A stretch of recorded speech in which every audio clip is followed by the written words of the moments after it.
Assalamualaikum warahmatullahi wabarakatuh. Bismillah, alhamdulillah, assalatu wassalamu ala rasulillah. La khawla wa la quwwata illa billah wa ba'du. Ila hadratin nabiyil mustafa Muhammadin sallallahu alaihi wasallam wa alihi wa azwajihi wa auladihi wa dhurriyyatihil kiram. Wa ila jami'i baqiyati sahabati wa tabi'in wa syuhada'i wa salihin wal ulama'il amilin wa musannifin wa mu'allifin wa jami'il malaikatil muqarrabin sadatina sufiyatil muhaqqiqin nususan ila sultanil awliya as-sayyih Muhyiddin Abdul Qadiril Jilani sairil awliya illah wal awliya tis'ah wa ummahatina wa abaina wa ajdadina wa jaddatina wa masayyikhina wa asabidina wa muallimina wa dawil huquqil wajibati alaina wa alal hadirina fi majlisina hadha khususan ila man fataha hadhil qaryah wa khususan ila mu'allif hadzal kitab asy-syaikh al-imam Jalaluddin bin Kamaluddin As-Suyuti radhiyallahu anhum sayulillahi lahumul fatihah. A'udzu billahi minasy syaithanir rajim. Bismillahirrahmanirrahim. Alhamdulillahi rabbil alamin. Ar-rahmanir rahim. Maliki yaumiddin. إياك نعبد وإياك نستعين اهدنا الصراط المستقيم صراط الذين أنعمت عليهم غير المغضوب عليهم ولا الضالين آمين. Para jamaah, alhamdulillah sore hari ini kembali kita dapat hadir di majelis yang penuh dengan keberkahan ini. Mudah-mudahan apa yang kita laksanakan dicatat oleh Allah sebagai amal soleh. Amin Allahumma amin. Para jamaah, kita lanjutkan kajian kita masih sampai pada bab 5 keutamaan iman. Hadis nomor 3. Hadis nomor 3. Bismillahirrahmanirrahim. Qala al-musannifu rahimahullah ta'ala wa nafa'ana Allah bihi wa bi'ulumihi wa a'ada alaina min barakatihi wa asrarihi fid dharaini amin. Wa qala sallallahu alaihi wasallam lan dawuh sapa Kanjeng Nabi sallallahu alaihi wasallam. La imana ora ana iman niku sampurna liman keduwe wong la amanata kang ora pinercaya lahu iku lahu tetep keduwe man. Hadisnya pendek ini. Rasulullah pernah menyampaikan iman itu tidaklah disebut sempurna bagi orang-orang yang tidak amanah. Tidak amanah itu tidak bisa dipercaya. Ini bahasa paling mudahnya seperti itu. Jadi tidak amanah itu tidak bisa dipercaya. Ini sejalan dengan hadis Rasulullah menyampaikan ayatul munafiqina salasun.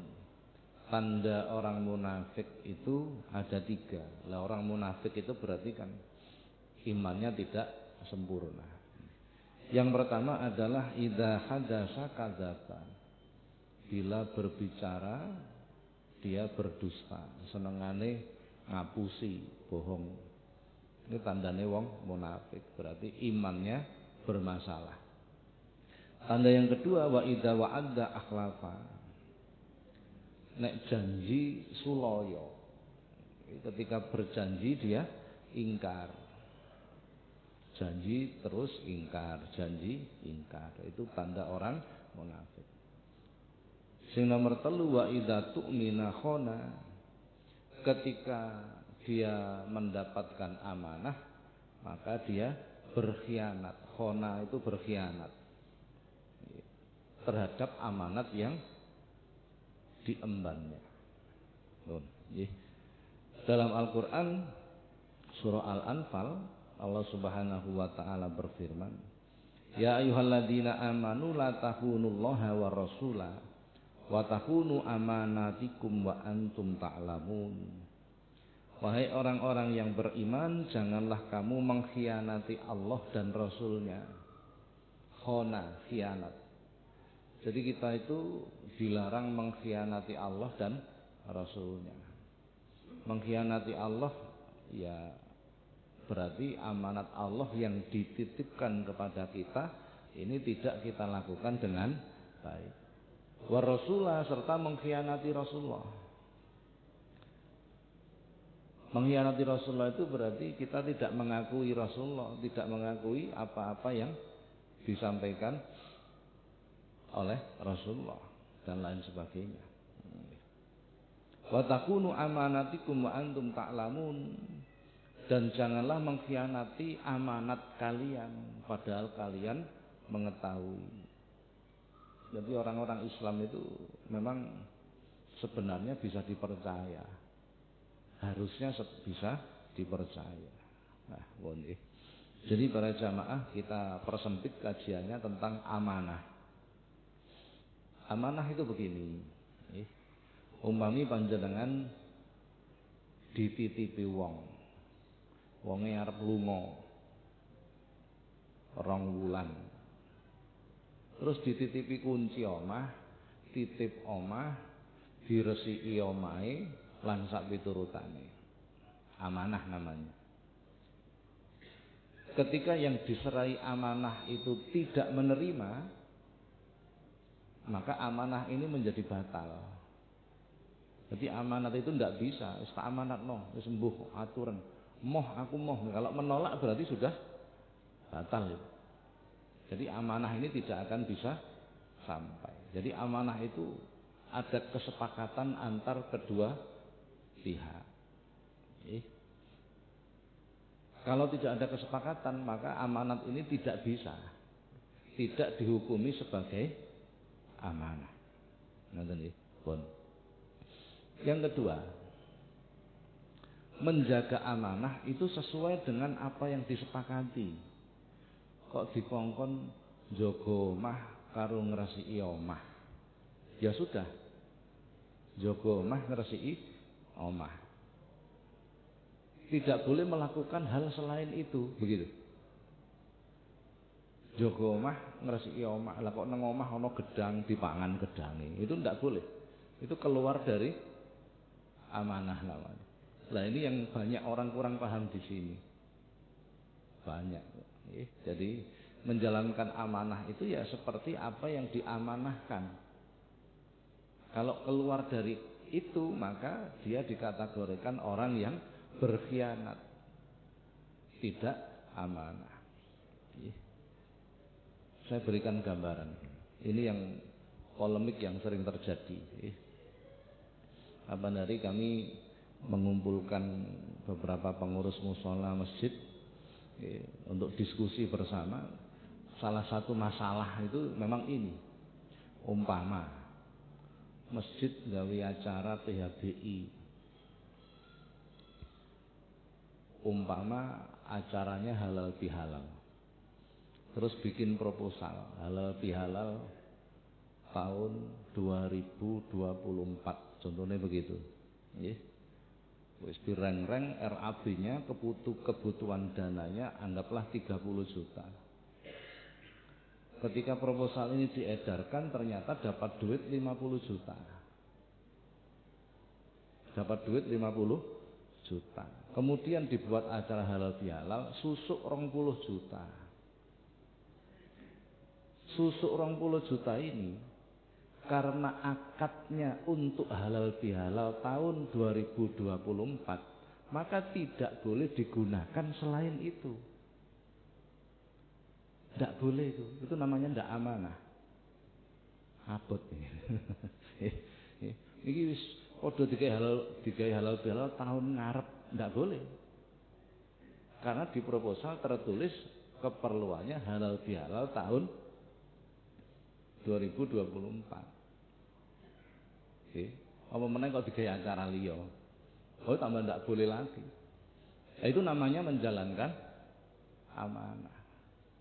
Loh, bagaimana Pak kalau terjadi sisa? Kalau terjadi sisa ya dilaporkan kepada jamaah, minta izin, minta ridhonya, sisanya dimasukkan ke kas. Itu baru boleh. Ini namanya amanah.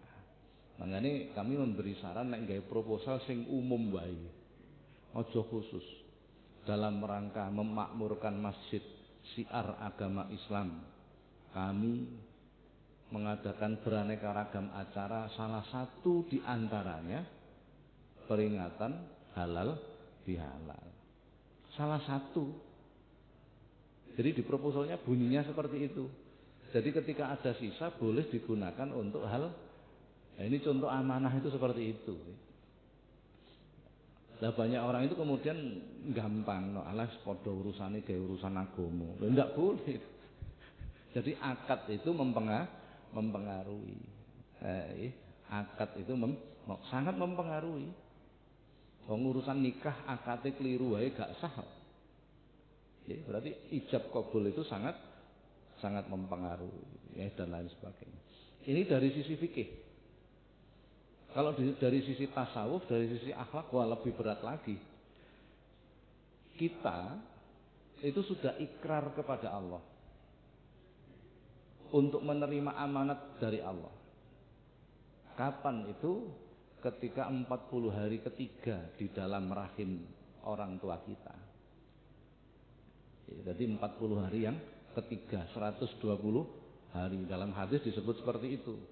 Itu ruh dimasukkan, sebelum ruh dimasukkan itu oleh Allah ditanya, Quran itu, alastu birabbikum, apakah engkau bersaksi bahwa aku ini Tuhanmu? Kalau ruh ini bisa menjawab, maka dia akan dikirim masuk ke dalam rahim. Kalau tidak bisa menjawab, tidak jadi dikirim.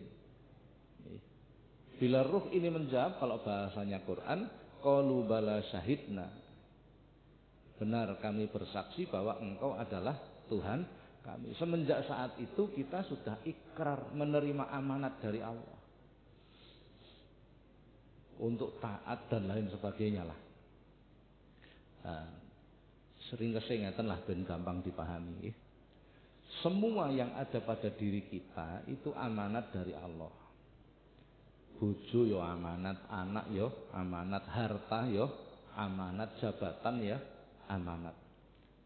Maka semua amanat dari Allah ini jangan sampai kita mengkhianati Allah. Mengkhianati Allah. Dikai meripat niku keparinge Gusti Allah. Apa yang diberi Allah gunakan di jalan, kok ora digunakan di jalan Allah, itu berarti berkhianat kepada Allah. Itu dari sisi tasawuf itu begitu, dari sisi akhlak. Bahwa itu melihat ini kayaknya kita masih banyak yang jadi orang munafik ini. Jadi mata, telinga, lisan kita itu amanat dari Allah. Gitu. Kira-kira lisan kita itu lebih banyak kita gunakan berzikir, membaca Quran, atau ngerasani wong kira-kira. Ini kan kita sendiri yang tahu. Mata itu amanat dari Allah. Kira-kira lebih banyak kita gunakan untuk melihat Al-Quran, melihat sesuatu yang disenangi Allah, atau sesuatu yang dilarang oleh, itu posisi amanah itu seperti itu. Apa yang dititipkan Allah kepada kita, maka kita gunakan di jalan yang diridhoi oleh Allah. Apun, nek ndelok niki ya akeh sing durung amanah, banyak sekali. Maka ini perlu kita melakukan perbaikan. Apun. Nah, ketika kita tidak bisa melakukan amanah dengan baik, maka sebenarnya yang bermasalah itu keimanan kita. Nek kepingin imane sempurna, kula njenengan iki kongkon nglakoni amanah. Dadi wong sing amanah. Seorang wali perempuan namanya Robi'ah Al-Adawiyah. Beliau ini muridnya Imam Hasan Al-Basri. Imam Hasan Al-Basri itu muridnya Sayyidina Ali. Jadi generasi atba'ut tabi'in. Beliau itu seorang perempuan sholihah. Selama beliau hidup itu tidak pernah matanya menghadap ke atas. Jadi ndangak ora tahu. Tidak pernah. Kenapa? Karena sifat tawadhu. Ini termasuk amanah. Jadi bentuknya macam-macam lah amanah. karena mempunyai sifat tawadhu. Nah, ini jangan dimaknai letterlek berarti dia gak oleh ndangak, enggak begitu juga. Ini sebuah ilustrasi bagaimana orang itu menjalankan amanah. Sayyidina Umar ketika menjaga lisan itu sampai dia memasukkan batu ke dalam mulutnya sehingga terbatas untuk berbicara karena ingin menjaga amanah di dalam urusan lisan beliau. Jadi metode-metode ini namanya metode. Apakah boleh Pak metode? Boleh metode. Membuat sebuah sistem bagaimana kita menjadi orang yang taat, boleh. Kita lanjutkan hadis berikutnya. Waqala sallallahu alaihi wasallam lan dawuh sapa Kanjeng Nabi sallallahu alaihi wasallam. La yu'minu ora ana iman iku sampurna. Sapa ahadukum salah siji ira kabeh hatta yuhibba saengga demen sapa ahad li ahlihi marang sedulure ahad ma ing barang yuhibbu kang demen sapa ahad ing mali nafsihi kanggo awak dhewe ahad. Hadis ini sering kita dengar ya. Tidaklah iman seseorang itu sempurna sehingga dia mencintai saudaranya seperti halnya mencintai dirinya sendiri. Ini jelas ya, sudah seringlah kita dengar ya. Karena itu termasuk tanda sempurnanya iman. Berarti apa? Kepedulian sosial. Panjenengan kok biasa nek maem, nek dahar iku berase sing rega 17.000 per kilo umpamane. Mengko nek zakat ya yang sesuai kita makan. Itu namanya mencintai saudaranya sebagaimana mencintai kepada dirinya sendiri. Jadi apa yang kita lakukan, yang kita sukai, itu yang kita berikan pada orang lain. Dan ini rada abot nglakoni niki. Rada abot. Betul. Maka dalam Islam itu sebenarnya kal jasadil wahid. Orang sesama Islam itu bagaikan satu tubuh, saudara. Saudara niku jenenge sedulur niku ya siji lara liyane melu krasa lara. Saudara itu seperti itu. Seperti satu tubuh. Nek tangane lara ya saawak melu. Itu gambarannya seperti itu. Maka bila kita melihat atau mendengar atau merasa saudara kita itu terbebani masalah, maka kita harus punya kepedulian. Dalam hadis yang lain Rasulullah menyampaikan, "Malam yahtamma bi amril muslimin falaisa minhum." Barang siapa yang tidak susah, tidak prihatin dengan urusan umat, maka ia bukan golongan dari mereka. Di kulon jenengan ini kok ora tahu prihatin karo urusan umat, urusane umat Islam, maka kita bukan golongan mereka. Mereka itu umat Islam. Na'udzubillah. Jadi kalau kita melihat kondisi umat itu sedang ada masalah, kampung kini ada masalah, umpama begitu, kita harus prihatin itu. Harus ada kepedulian. Harus ada kepedulian. Kok nggak mau tahu tentang problematika umat, falaisa minhum, maka dia bukan golongan umat itu. Na'udzubillah. Ini berat ini.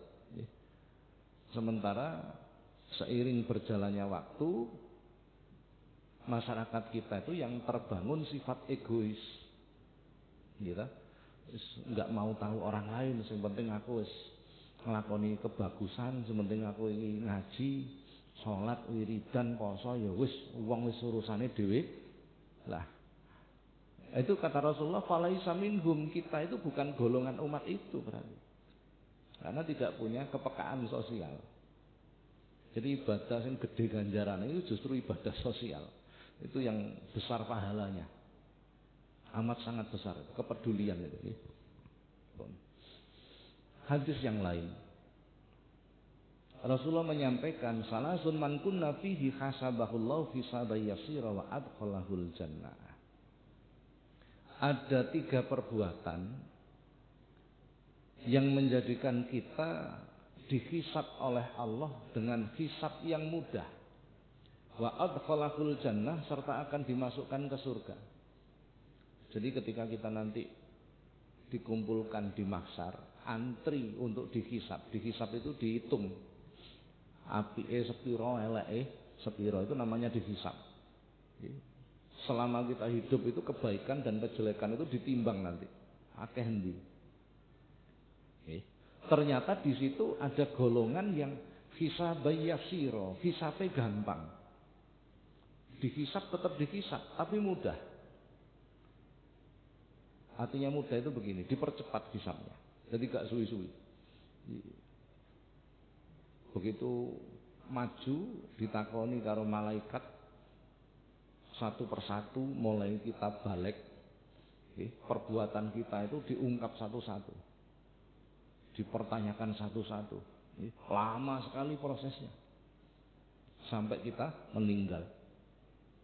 Baru dimulai, malaikat ini tadi ditegur oleh Allah. Malaikat wis wong iku ben ndang liwat wae. Padahal baru dimulai proses hisab itu. Loh, niki dereng mantun ya Gusti. Gak apa-apa iku bolo dhewe. Wah, tibake teng mriko ya ana urusan bolo dhewe barang tibake. Ini ilustrasinya seperti itulah. Hisab yasiro, hisab sing gampang. Lah, siapa atau apa perbuatan yang menjadikan kita itu dihisab dengan mudah oleh Allah? Yang pertama, tu'ti man haramaka. Tu'ti man haramaka, ngelomani wong sing medhit. Napa ngelomani niku napa ngelomani? Memberi kepada orang yang tidak pernah memberi. Ngelomani wong sing medhit. Dadi sampean kok duwe tangga mepet, medhite gak karu-karuan. Kudune matur suwun. Alhamdulillah nemu jimat ta. Nggih. Saben dina sampean kei wae. Karena itu akan memudahkan hisab kita nanti di akhirat. Jadi nek nemu tangga medhit kudune muni alhamdulillah. Orang seperti ini akan terbangun selalu sifat kebaikan. Jadi nek ndelok wong medhit itu gak ngelokno. Nah, biasanya kalau jenengan nek ketok wong medhit kan seneng ngelokno kan ngoten nggih. Tapi ini ndak. Begitu ketemu wong medhit itu tambah seneng. Alhamdulillah. Iki kena digawe jimat. Apa jimat ini? Perantara kita untuk mendapatkan hisab yang mudah. Coba bayangkan. Yo angel nglakoni niki nggih. Biasanya wong medhit itu gak patek dikeki wong. Wong medhit itu gak patek disenengi wong kan begitu kan? Gak usah dikeki kok apa wis wong medhit. Lho padahal justru itu memudahkan hisab kita. Memudahkan hisab kita. Yang kedua, watasilu mangkotoaka. Watasilu mangkotoaka. Nyambung silaturahmi. Terlalu sulit bahasanya. Sing gampang ngeten lah. Ngancani musuh. Ngoten sing gampang. Ngancani musuh. Jadi panjenengan kok dimusuhi wong, digetingi wong, sampean parani, dikancani, dijak jagongan. Jadi ngapiki musuh. Loh, ini yang diuntungkan kita. Jadi sampean kok dimusuhi wong kudune muni alhamdulillah. Lho abot meneh nggih. Ya biasane kula jenengan nek dimusuhi wong piye terusan? Bales musuhi kan ngoten nggih. Padahal ajaran agama ndak boleh seperti itu. Ini Rasulullah. Jadi suatu ketika Rasulullah itu ada kejadian saben metu omah Kanjeng Nabi niku nek arep tindakan itu mesti dilempari batu oleh orang kafir Quraisy. Pernah sampai suatu ketika berdarah. Setelah sekian hari tiba-tiba medal saking dalem ora ana sing nyawat. Akhirnya takon, lho sing gawene nyawati aku endi wonge? Anu Kanjeng Nabi tiange sakit. Lho wis suwi ta nembe mawon, ayo diparani. Lho diparani di dongakno. Itu Rasulullah.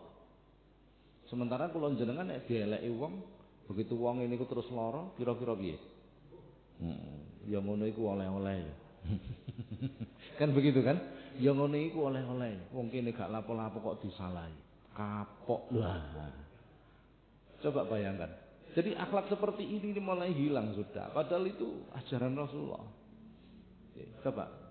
Kalau kita mencermati hadis ini, orang muslim niku diapa-apakno tetep apik, ndak bisa jelek. Ana wong medhit tambah dikeki. Gitu. Ada orang yang membenci kita justru diapiki. Jadi ndak ada orang muslim kok terus elek iku ora ono. Ndak ada. Anapun muslim sing elek perbuatane iku berarti gak tahu ngaji wis ngono tok wae lah gampangane nggih. Sehingga dia ndak tahu apa yang harus dilakukan. Kan begitu logikanya kan begitu. Nah, wa tasilu mangqata'aka. Yang ketiga wa ta'fu amman dolamaka. Memaafkan orang-orang yang mendolimi dirinya. Jadi panjenengan kok didolimi wong, entah itu saudara, entah itu tetangga, entah itu kerabat, sebelum dia minta maaf, Anda sudah memaafkan. Luar biasa ini. Luar biasa, betul. Karo dulur, kok rebutan warisan. Terus sampean diakali, dibujuki, macam-macam lah. Sudahlah, maafkan saja. Rezeki ana sing ngatur. Seandainya harta kita diambil orang lain, kalau memang harta kita pasti dikembalikan oleh Allah. Logika berpikirnya begitu. Karena harta itu adalah titipan Allah kepada kita. Jadi kalau orang Islam itu tidak pernah berpikir menang kalah, tidak pernah. Ini kata kunci. Jadi orang Islam itu tidak pernah berpikir menang kalah, tapi yang dipikir benar atau salah. Ini kata kunci nih. Ya, jadi wis gak ngurusi bah menang bah kalah, enggak pernah ngurusi, yang penting bener. Wa ta'fu amman dolamaka, didolimi wong itu terus disepuro. Ini luar biasa ini, betul. Dalam hadis yang lain Rasulullah itu menyampaikan begini, doaul mazlum mustajabun. Doa orang yang teraniaya, doa orang yang didolimi itu mustajabun, dikabulkan oleh Allah. Jadi panjenengan kok didolimi wong, dibujuki wong, diakali wong, dulur, diplokoto, semacam-macam lah, itu kan didolimi. Dungane panjenengan iku mandi, mustajabah. Makanya nek didolimi wong kudune muni alhamdulillah, angel meneh niki, angel meneh iki. Dadi nek ketemu wong medhit muni alhamdulillah, dimusuhi wong muni alhamdulillah, didolimi wong ya muni. Tidak ada yang jelek orang Islam itu. Mana jeleknya? Tidak ada. Adapun orang Islam yang kok sik mangkelan, sik suka membalas, itu berarti ya Islam tapi gak paham agamane, gitu sajalah. Gitu. Nah, karena ajaran Islam itu begitu. Didolimi wong, durung wonge durung njaluk sepuro wis disepuro. Coba, luar biasa. Begitu didolimi wong, difitnah wong, dilokno wong, dia merasa kalau saat itu doanya mustajabah, mudah dikabulkan. Akhirnya banyak-banyak berdoa kepada Allah. Mungkin dia rugi 1 juta karena dibohongi orang, didolimi orang. Tapi karena doanya mustajabah, dia minta 100 juta. Sing rugi sapa, sing badi sapa? Ini logikanya. Jadi logika yang berdasarkan keilmuan itu seperti itu. Ini orang Islam itu tidak pernah berpikir menang kalah. Yang dipikir itu benar atau salah. Nah, ngoten nggih. Jadi telu niki, perbuatan 3 niki wau amat sangat menguntungkan kita. Baik di dunia ataupun di akhirat. Nah, kula jenengan kepingin dungane mandi. Mustajabah itu kan artinya mandi. Ampuh. Kepingin dungane mandi, direwangi sholat bengi gak leren-leren, direwangi poso gak leren-leren, wiridan gak leren-leren, kepingin dungane dikabulkan Allah, kan begitu. Nah ini ada sesuatu yang lebih mudah. Apa nek dizalimi wong segera dimaafkan. Enak tau, wis gak atik sembahyang bengi, gak atik poso, gak atik wiridan suwi angger dizalimi wong di sepuro. Hati-hati sampean iki. Dadi sampean kok ketemu wong sing ngene iku dungane mandi. Orang-orang yang teraniaya itu wah luar biasa. Coba, ini akan menguntungkan kita, terutama besok akan mendapatkan hisab yang mudah. Hisab yasira wa adkhalahul jannah, dan dimasukkan surganya Allah. Lah kita kembangkan. Siapa orang yang paling sering mendolimi kita? Siapa? Ya mesti orang yang paling dekat dengan kita. Pasti itu. Siapa orang yang paling dekat dengan kita? Ya keluarga kita. Itu pasti orang yang paling sering mendolimi kita. Sampean bapak-bapak dibujui bojone sering nang mboten? Ngeten, iki perlu dirinci. Bayaran durung entek ngomongnya wis entek, sering nang mboten? Ah masih sering lah. Itu perbuatan dolim atau enggak? Dolim itu. Gitu? Ah ini kalau kita bersifat adil itu perbuatan dolim. Ini mau dilungi bayaran, digawe iki lho Bu kaya sak wulan. Wong durung entek ngomongnya wis entek iki nang mboten? Betul. Maka kita harus mempunyai jiwa yang mudah memaafkan. Karena sebenarnya orang-orang yang paling sering mendolimi kita itu ya orang dekat kita. Anak-anak kita. Gitu? Ya padha disangoni, nggih. Lho wingi mari njaluk sangu nah. Entek Pak, padahal durung. Kalau kita nggak mudah memaafkan bagaimana nasib anak kita? Gitu? Kan kasihan. Jadi begitu. Jadi orang yang paling sering mendolimi kita itu justru orang-orang dekat kita. Justru didolimi bojo, didolimi anak, mandi-mandine donga. Wis alhamdulillah aku didolimi bojoku dhewe. Maka banyak-banyaklah berdoa kepada Allah. Pun nggih. Hadis yang lain. Sibabul muslimi fiskun wa qitaluhu kufrun. Mencelakai orang muslim itu adalah perbuatan fasik. Mencelakai orang muslim itu perbuatan yang fasik. Kita diharamkan untuk berbuat fasik kepada orang muslim.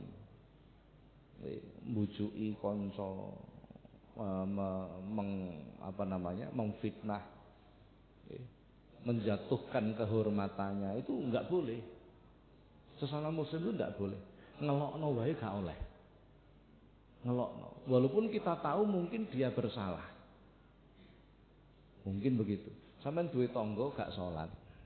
Nggih. Walaupun apa yang kita sampaikan itu benar, tapi nek menyakiti jangan. Sampeyan duwe tangga mepet gak salat, terus sampeyan ngomong, "Aku iki yo mesakno mbek sampeyan lho sakjane." Ana apa, Pak? Nenggone pengajian iku diterangno, wong sing gak sembayang koyok sampeyan iki sok ning neraka iku dietet-etet. Kira-kira lara ati no mboten? Jadi Islam itu tidak begitu, walaupun itu benar. Walaupun itu benar. Tapi cara menyampaikannya tidak boleh menyakiti orang. Inilah yang dimaksud dengan kaidah fikih daf'ul mafasid muqaddamun ala jalbil masalih. Mencegah kerusakan itu lebih diutamakan daripada melakukan kebaikan. Ini bahasanya Quran, ud'u ila sabili rabbika bil hikmah wal mau'izatil hasanah wajadilhum billati hiya ahsan. Ajaklah orang-orang ila sabili rabbika, menuju pada jalan Tuhanmu. Ajaklah orang-orang menuju kebaikan dengan apa? Bil hikmah, dengan hikmah. Bagaimana mereka menjadi baik tanpa merasa. Wangel. Sing gawene gak tahu sembayang, piye carane moro-moro gelem sembayang tapi tanpa merasa, tanpa menyakiti. Coba, ini Quran. Jadi cara mengajak orang itu seperti itu, bil hikmah, dengan hikmah. Kok ana tangga gak sapa masjid yo gak tahu ketok sembayang. Kita kan ndak boleh suudzon. Sapa ngerti sembayang neng nggon liya, kan begitu kan? sampean ngomongi, "Cak, sesuk masjid iki ana acara PHBI Idul Adha. Anu ya, beke longgar njaluk tulung direwangi." Seolah-olah kita yang butuh. Itu namanya hikmah. Loh, apa bagian apa? Wis sembulang kok bagian apa pokok sampean rewangi lah. Aku repot sak koberi. Akhirnya gelem melok. Wes, mau dilibatkan lagi, dilibatkan begitu terus. Yo malah ono cerita. Ono preman, wis jenenge preman, wis ora kenal masjid, ora kenal agama. Akhirnya dijak iki ono acara nang masjid njaluk tolong parkire dijaga ya. Saweneng ngoten niku, wis dikeki rokok karo duit 50.000 mangan wis saweneng. Engko bulan berikutnya sak njaluk tolong meneh iki sing bagian nabuh beduk gak ono. Mu sampean rewangi ya. Akhirnya nabuh beduk tok, bar nabuh beduk ya mulih, wong gak sembahyang. Dan itu pertemuan ngarep diomongi meneh. Tak rungokno sampean suarane enak ya, Cak. Njaluk tolong kok nek bar nabuh beduk terus adzan pisan. Seneng wong wis kulino nang masjid akhirnya mau temenan nabuh beduk adzan terus mulih. Wong pancen durung sembahyang. Ndak apa-apa sudah. Ora usah dilokno. Mun nek dilokno malah gak gelem moro. Suwi-suwi akan tergerak hatinya. Ini namanya hikmah. Lah ini orang zaman sekarang ndak punya metode seperti ini. Karepe iku wong elek dadi apik. Karepe begitu. Ndak bisa. Semua itu butuh proses. Ini yang dimaksud dengan hikmah. Ini yang dimaksud dengan hikmah. Jadi kata qulil haq walau kana murran, sampaikanlah kebenaran walaupun terasa pahit. Itu perlu kita korelasikan dengan ayat yang lain, dengan hadis yang lain. Jadi jangan terus aku menyampaikan kebenaran, tomboku gak sembahyang, timbangane kok nang akhirat gak karu-karuan tak elingno saiki. Terus diomong, kowe esuk diatet-atet neraka lho, Cak. Lho enggak begitu. jadi ya inilah butuhnya ngaji di situ supaya kita bisa mengcompare antara ayat dengan ayat, hadis dengan hadis, hadis dengan ayat. Jadi kita itu diperintah oleh Allah untuk mengajak pada kebaikan dengan cara yang baik. Piye carane wong iku nglakoni kebagusan tapi dia ndak merasa. Orang-orang wis ahli ibadah. Ya apa ceritane ya dhisik? Wong aku dhisik gak sembahyang. Kok saiki sembahyang bengi gak leren-leren, maca Quran ya seneng, wiridan ya seneng. Dia ndak merasa bahwa dia dikondisikan. Itu namanya hikmah. Tanpa tersakiti sama sekali. Ini dalam kitab, ada kitab itu namanya kitab akhlak itu ya.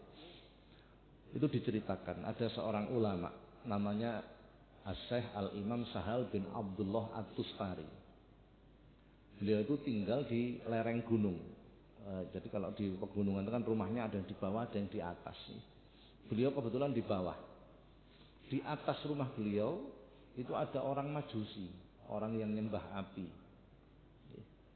Suatu ketika kamar mandinya orang Majusi ini bocor. Sehingga pembuangannya itu mengalir sampai ke rumahnya Imam Sahal ini. Ngerembes ke teras serambi rumahnya. Jadi ambune pesing ra karu-karuan.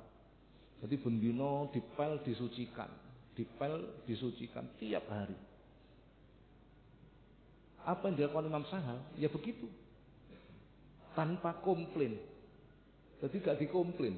Orang Majusi tadi gak dikomplain. Kang, jedingmu bocor mlebu omah. Ndak. Sampai suatu ketika orang Majusi ini jalan melintas di depan rumah beliau, melihat beliau sedang bersih-bersih.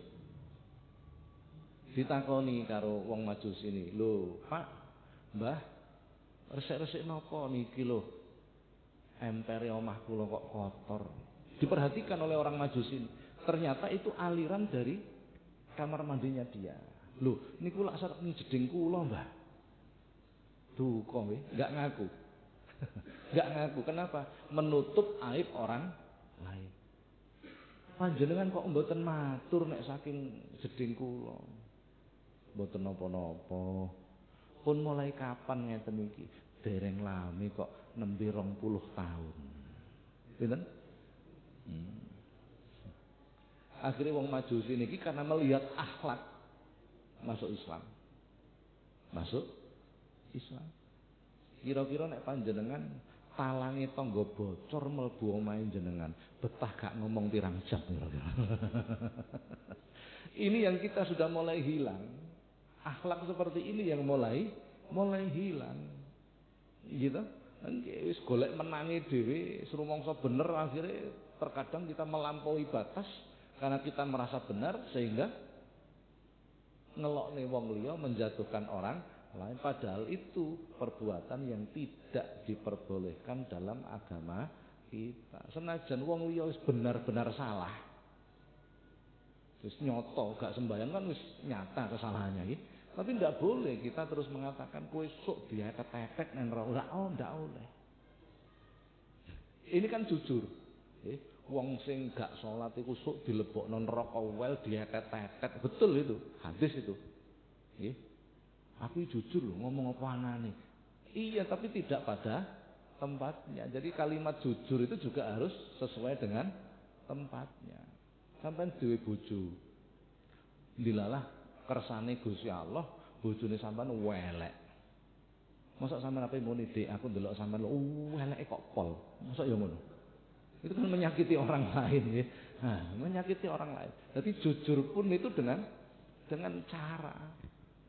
Tapi nek sampean malik wis ro bojone elek terus sampean, "Dik, aku ndelok sampean wahyune setengah mati." Iku tambah nemen nyeke kan begitu kan. Inilah akhlak itu seperti dan harus kita ingat bahwa Rasulullah itu diutus oleh Allah urusannya akhlak, bukan sholat, bukan puasa, bukan ibadah haji, bukan. Innama bu'istu liutammima makarimal akhlak. Rasulullah diutus itu urusannya akhlak. Karena kalau akhlaknya baik, akhlak kepada sesama baik, mesti menghormati tetangga, menghormati orang lain, mudah memaafkan. Akhlak kepada Allah baik, dia pasti sholatnya baik, puasanya baik, baca Qur'annya baik dan lain sebagainya. Jadi kuncinya itu akhlak. Nah, kajian tentang akhlak itu sudah tidak banyak. Tidak banyak. Orang terjebak pada kajian fikih saja. Ngeten, wong niku belajar agama 3 komponen itu harus. Fikih itu harus, tauhid itu harus, akhlak juga. Ini jangan dipisah. Panjenengan belajar ilmu fikih. Fikih itu membahas halal haram, sah batal, kan begitu. Kan begitu. Fikih itu begitu. Boleh tidak boleh. Maka karakter yang terbentuk bagi orang yang belajar fikih itu pasti karakter yang tegas. Iki oleh, iki gak oleh. Memang harus tegas. Fikih itu harus tegas. Enggak boleh kita berbicara hukum iki koyoke ngene ya kena ngono. Enggak boleh. Enggak boleh itu. Nah, kalau kita belajar tauhid, ilmu akidah, Allah itu satu. Harus. Kita harus meyakini itu. Rasulullah itu adalah utusan Allah. Maka apa yang dikatakan pasti benar. Itu wajib kita mengimani. Bila kita mempelajari ini secara terus-menerus, maka akan muncul dalam jiwa kita sifat idealis. Pasti. Kalau nggak idealis nggak boleh. Nggak boleh. Nah, bila 2 ilmu ini kita pelajari tanpa ilmu ketiga, nanti yang terbentuk keras, idealis, bejat. Rusak akhirnya. Tegas dalam semua urusan dan idealis. Maka harus mempelajari yang ketiga, namanya akhlak. Lah karena mempelajari akhlak akhirnya dia bisa bersikap. Nek ngadepi wong ini, ngadepi wong ini. Lah, ini yang paling penting. Nah, ini banyak orang lupa ini. Akhirnya belajar fikih tok. Akhirnya ngomongnya iki oleh, iki gak oleh, iki haram, iki halal. Padahal fikih itu selalu berubah. Fikih itu selalu berubah mengikuti keadaan. Kan sering kula atur iki. Bangke itu haram. Panjenengan kesasar nang tengah alas, petang dina gak iso mangan, anake mung bangkai. Halal napa haram? Halal. Berubah kan? Nah, jadi fikih itu selalu berubah mengikuti keadaan. Ngoten nggih. Pun sampai situ dulu para jamaah. Barangkali ada pertanyaan dipersilahkan.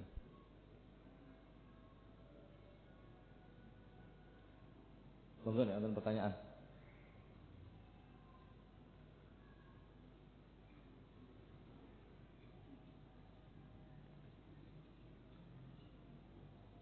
Sampun? Nggih, sampun nggih. Mudah-mudahan manfaat. Al-Fatihah.